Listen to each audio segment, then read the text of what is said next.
speakers and headphones. That wouldn't make a difference. See, that's this. Oh, it reads it now?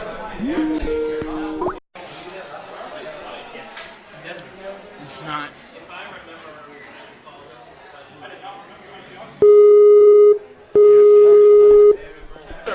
That's better.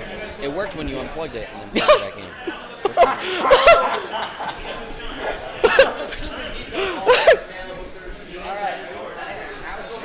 All right, now you can say something. 1, 2, 3. Woo! You can actually hear me. Yeah, we can actually hear you now. I'm not even gonna.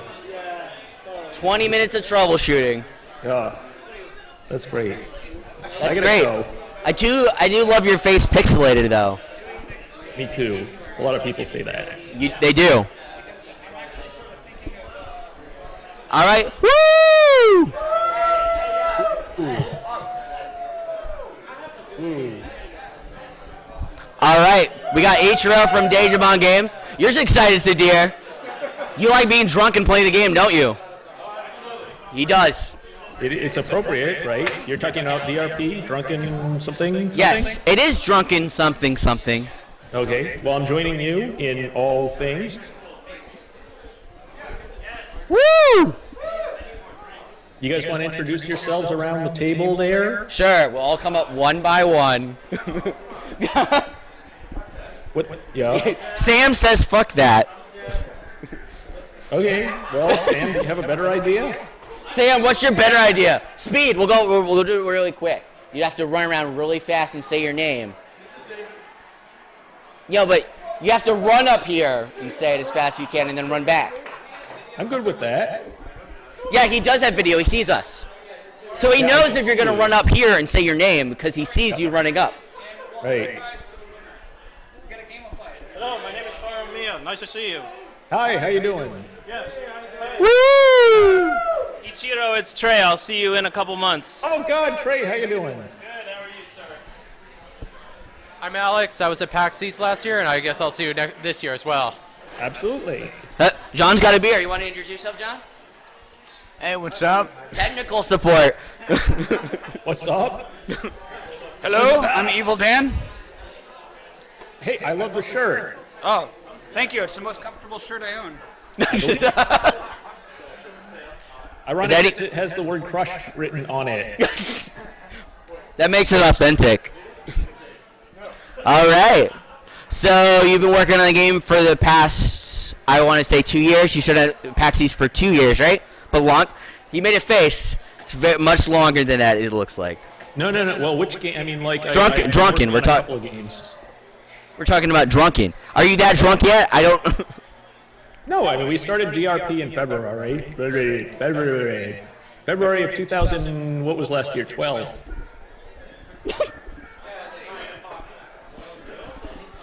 Really? Because Joe said he played it at PAX East 2 years ago. Joe's a fucking liar. Oh, burn. Joe left sick. Because he didn't want to face up to the reality of... No, he might be right, but I don't recall having showed it off 2 years ago, so if he knows something I don't know, I want to know.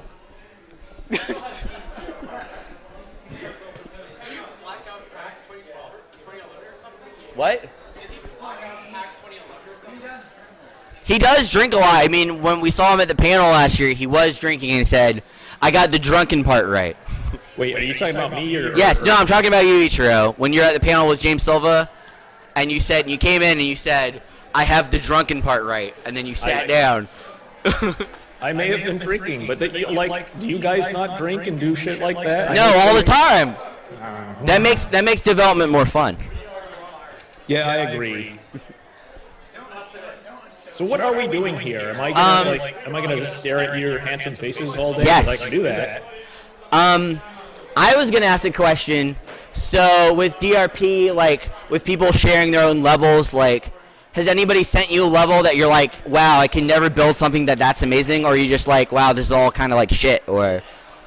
There are no penises yet, which is the first thing that I'm surprised about. But as with any game where you have user-generated content, the stuff that the users create sort of randomly is always unexpected, and you're like, oh, well, it's not a matter of I can never build that because you can steal it. Wait, this is being recorded. Because you can take influence that, but it's stuff that you're, that you're going. Damn internet. So the other question is too, somebody asked, are you building this game on Unity or is this your own specialized engine? Oh god, hell, I would never do my own engine this side of like 2001. Unless it were for a project that was specifically doing so that I could write a new engine. This is all in Unity. Everything is going to be in Unity for anybody ever, forever. So, how much robot porn do you have to watch to get the robot pornography part right? None. It is actually the cleanest game in the internet, and I described this to a woman who came to our PAX, I think it was PAX Prime of last year booth. She and her family were there, and she, her husband, and I think 2 sons, and the older son was about to go to college, and I didn't have the heart to tell him not to go into video game development. So she, on his behalf, was asking me, well, he wants to go into game development. Is this profitable? And I showed her my new Rolex. And I'm lying, but I mean, it is profitable. And then she says, what can you do to get into the industry? And I told them network and, go to school and get something that pounds the shit out of your brain so that you're smart and so forth and so on. And the last thing that she asked was, so this game that you're doing, Drunken Robot Pornography, I'm a little worried about that. And I had to tell her there is in fact no porn in it. John says that's a shame that there's no actual porn in it. Why? Because does he not know about the rest of the internet?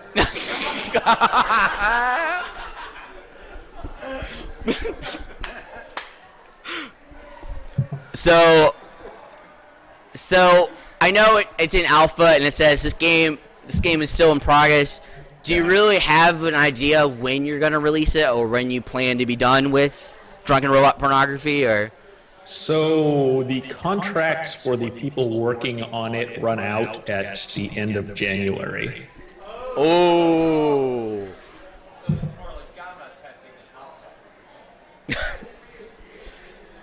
But so I mean, because it's on alpha on Steam. So do you get a lot of info on like what people are playing and what people are doing with the game, or?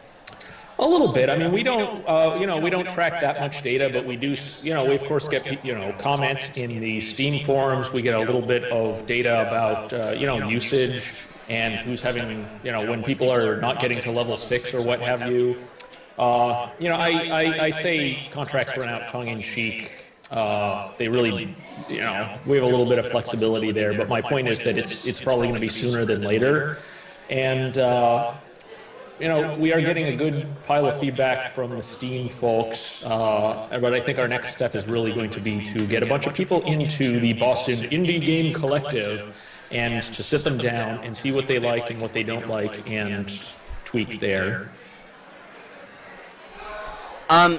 So, I mean, with Drunken Robot Pornography, like, what's probably the greatest hurdle in developing this game? Because this is like a first-person shooter bullet hell kind of game. Mm-hmm. Like, what's the greatest challenge compared to like developing Honestly, this is the first game where I have not taken lead dev on. I'm doing none of the Unity programming. I don't even know how to use or load Unity, and this is kind of great for me. It's also been kind of scary because I've had to trust our. This isn't the scary part. Our dev lead, Elliot Borenstein, is totally awesome. And he and our artist, Amy, et cetera, are putting together this game under my guidance as, the way that when you first start out in game development as a hobbyist, you want to be game designer. And you just want to sort of sit back and do whatever, you drink beer and you design games. It turns out that is harder than you think. And then, yeah. What? What did he say? I said, yeah, fellow designer. He said, yeah, it's harder. But it's awesome, isn't it? I mean, I know with with games before, like you released for iPhone, like has the mobile market been good for what you like for your games or? Well, Apple's been great for us. They gave us a feature. The gamers have been great for it. To us, they have. I think we're 5 stars on the App Store, which is pretty awesome.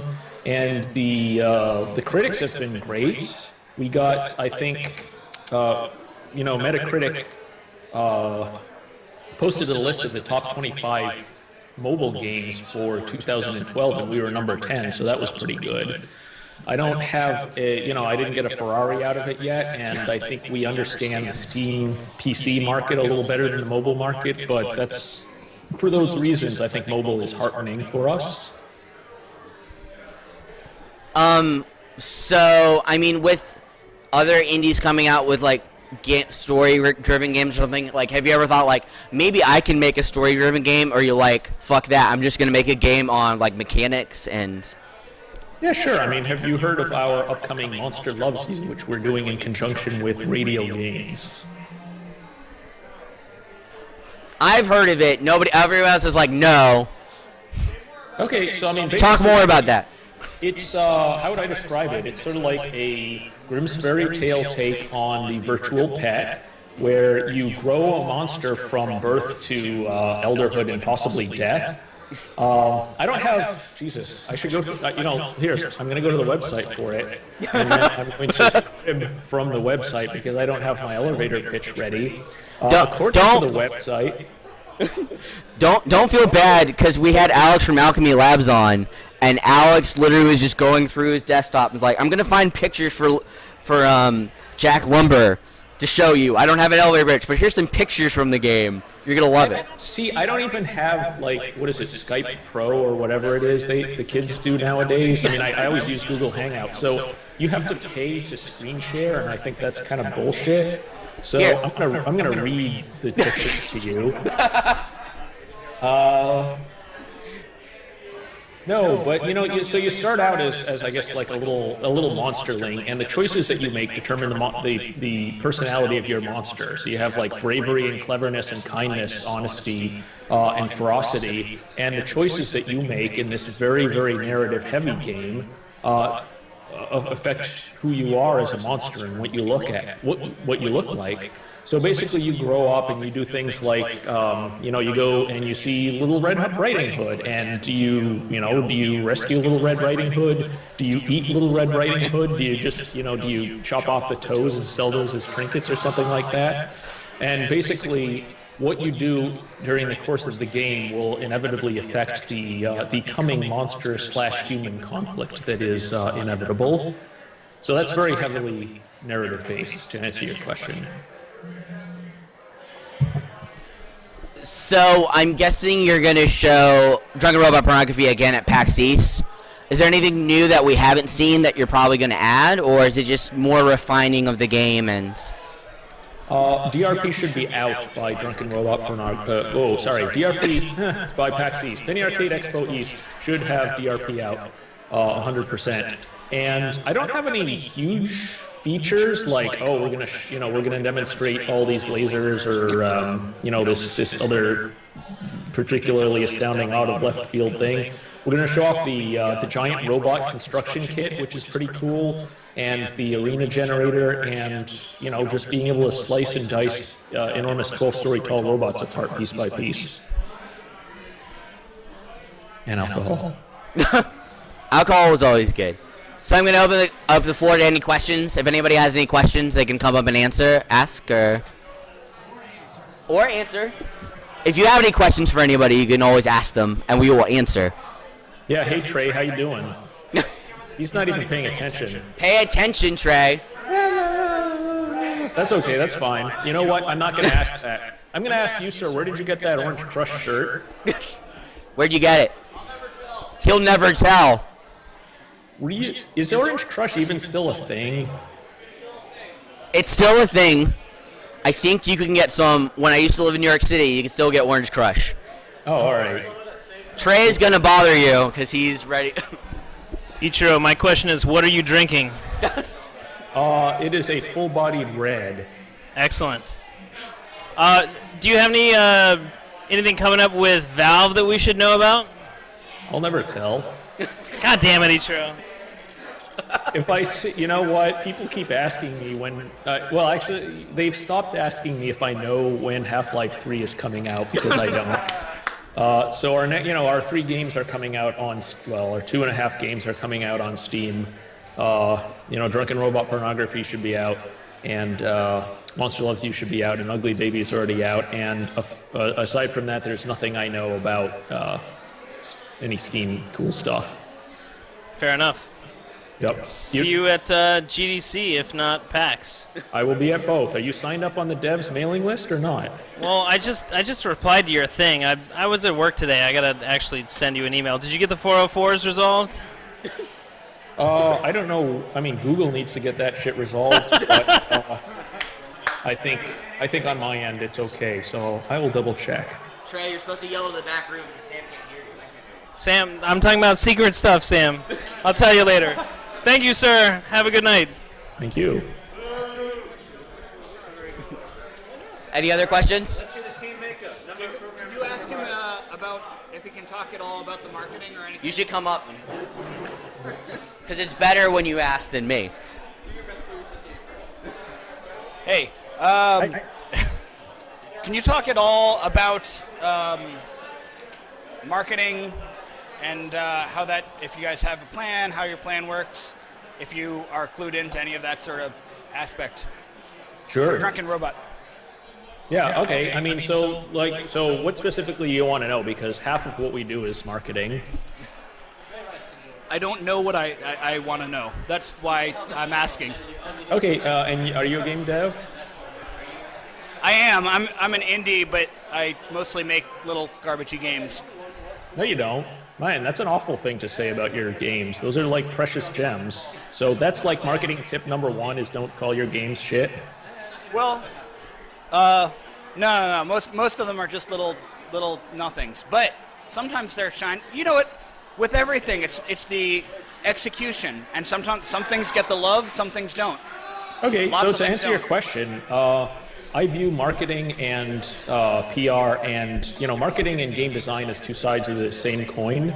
So from the moment you think about the design of a game, that's marketing, right? So if you create a game that is a first-person shooter that takes place on a Mars base and all the walls are gray or brown and you're just shooting a bunch of monsters, that's like, it's been done before. It's shitty marketing. If you think of a game where you are playing a pot plant and, oh yeah, okay, how about this?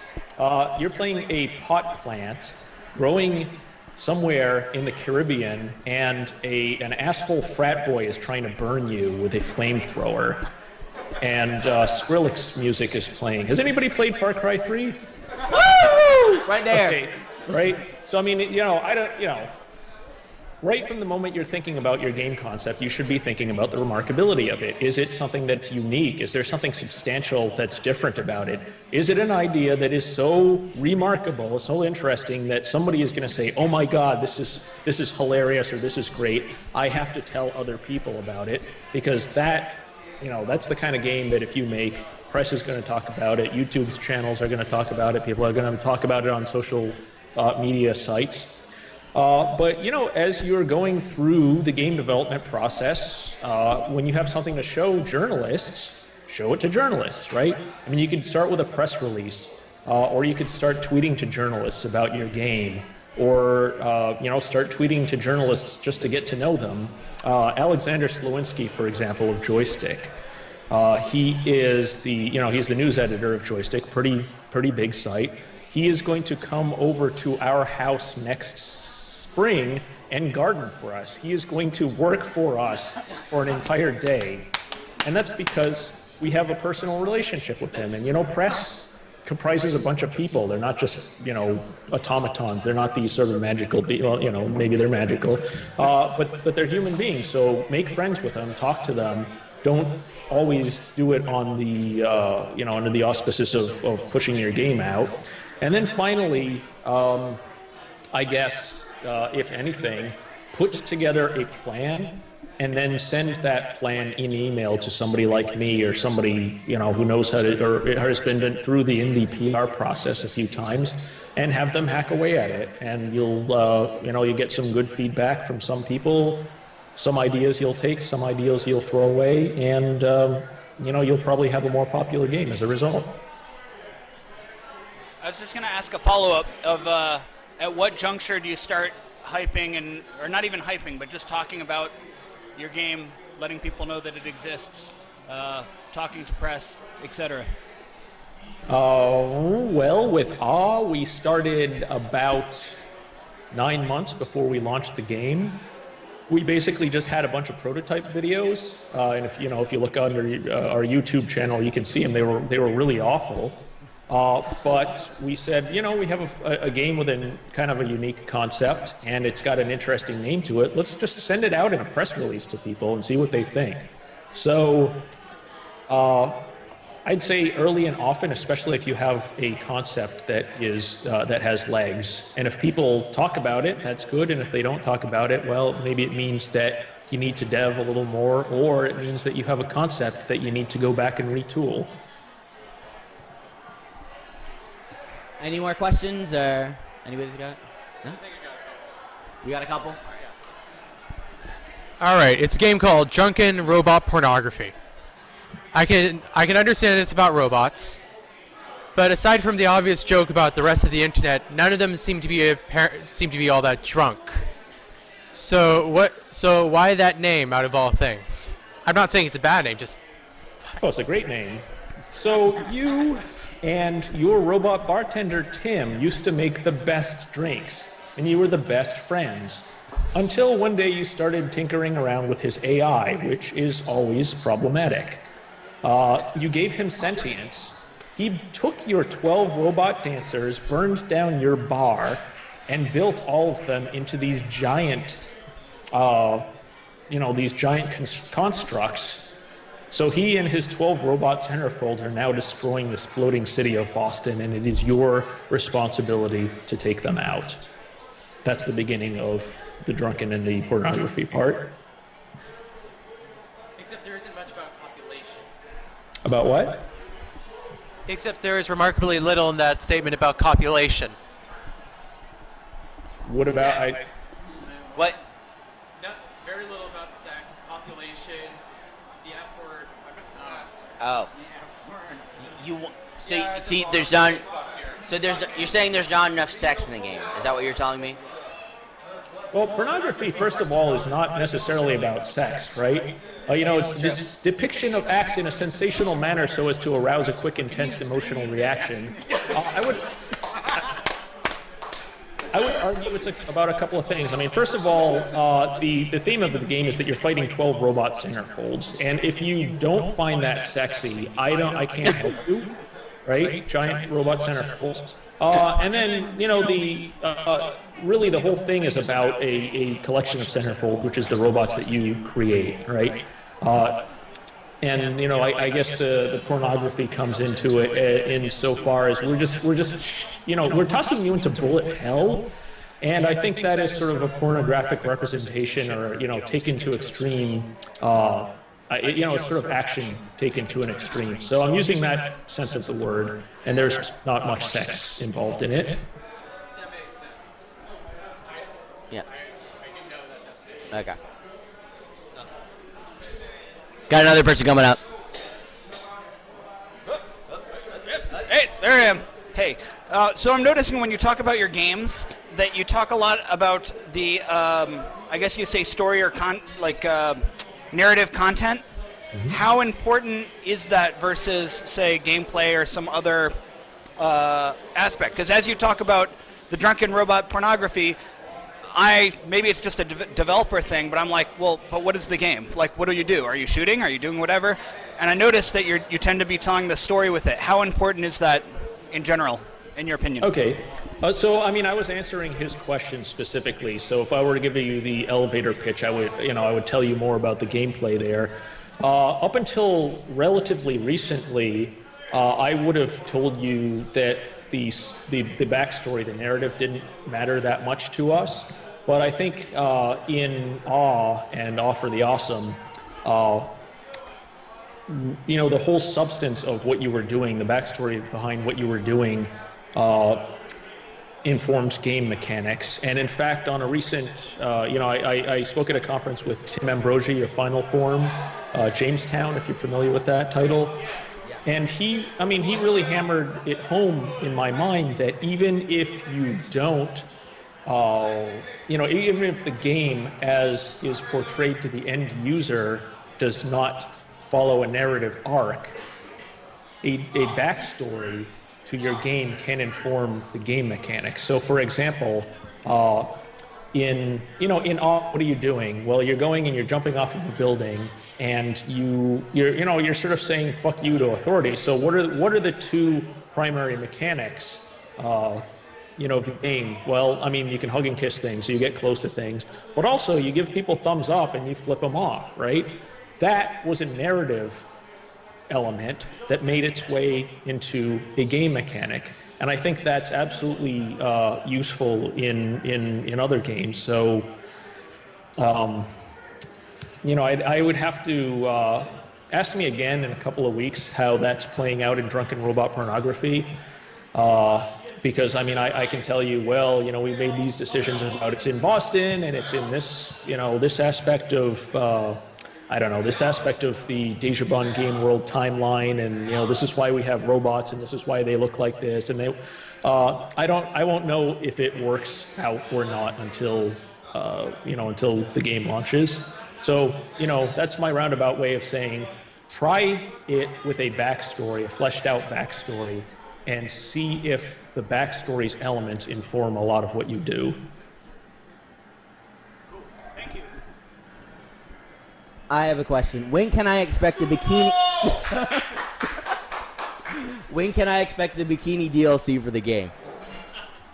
Dude, when do you want to post for me? Because I told Ellie at PAX last year, I said, you need to make it like Team Fortress 2 and have bikini DLC for each robot.